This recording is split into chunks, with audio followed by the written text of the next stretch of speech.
Assalamualaikum warahmatullahi wabarakatuh. Salam sejahtera bagi kita semua. Om Swastiastu, Namo Buddhaya, salam kebajikan.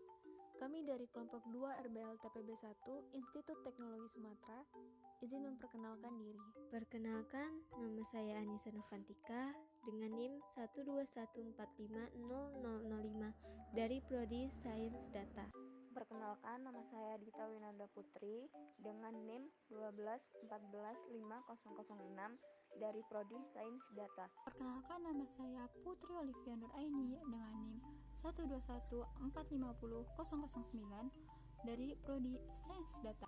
Perkenalkan, nama saya Balkis Bibian Fitri Zamzami dengan NIM 121450018 dari Prodi Sains Data. Perkenalkan, nama saya Ayu Erlinawati dengan NIM 121450025 dari Program Studi Sains Data. Perkenalkan, nama saya Pramuda Wibowo dengan NIM 121450030 dari Prodi Sains Data. Pada video ini, kami akan membahas mengenai penerapan hukum Bernoulli pada roket air. Roket air merupakan roket sederhana yang dapat meluncur jauh dan tinggi menggunakan air sebagai bahan bakar dan tekanan udara sebagai gaya dorong yang menekan air tersebut. Hukum Bernoulli. Asas Bernoulli pertama kali dikemukakan oleh Daniel Bernoulli. Asas Bernoulli menyatakan bahwa fluida yang mengalir horizontal, tekanan yang paling besar terdapat pada bagian yang kelajuannya paling kecil, dan tekanan yang paling kecil terdapat pada bagian yang paling besar. Jadi, semakin besar luas penampang, maka kecepatan fluida semakin kecil dan tekanannya semakin besar. Begitu pula sebaliknya, semakin kecil luas penampang, maka kecepatan fluida semakin besar dan tekanannya semakin kecil. Persamaan Bernoulli pada roket air. Dalam peluncuran roket air yang kita masukkan tekanan awal ke dalam sistem ini menentukan energi total sistem karena kecepatan awal dan ketinggian dapat dianggap nol. Sehingga dapat ditulis ulang persamaan ini seperti pada gambar. Untuk menentukan kecepatan tekanan dan ketinggian fluida di beberapa titik setelah peluncuran, di mana subskrip 1 mewakili kondisi awal dan subskrip 2 mewakili titik waktu mendatang.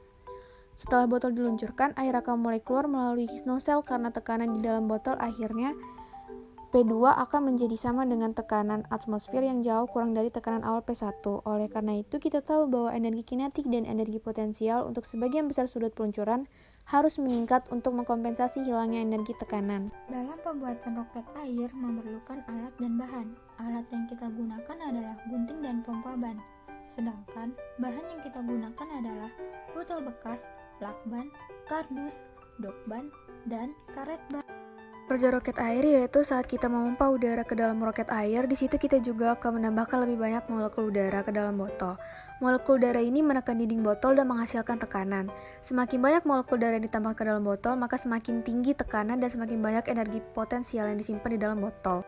Setelah tekanan cukup atau energi potensial telah ditambahkan ke botol, maka yang tersimpan memaksa udara dan air keluar dari botol dalam bentuk dorong. Oleh karena itu, roket air akan meluncur jauh dan tinggi.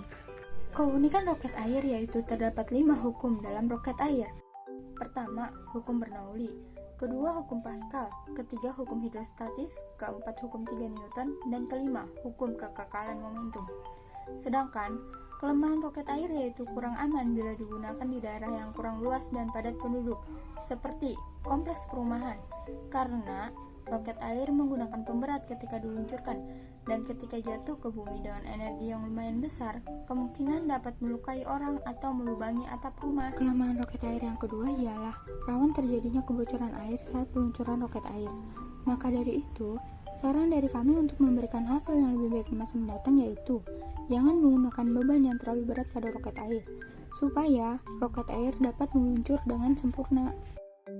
Kesimpulan, roket air dapat meluncur karena tekanan yang diberikan cukup kuat dan air yang dimasukkan ke dalam roket tidak melampaui batas air yang seharusnya. Tekanan yang diberikan kepada fluida menyebabkan roket terbang, sesuai dengan hukum Bernoulli, hukum Pascal, hukum tekanan hidrostatis, hukum 3 Newton, dan hukum kekekalan momentum.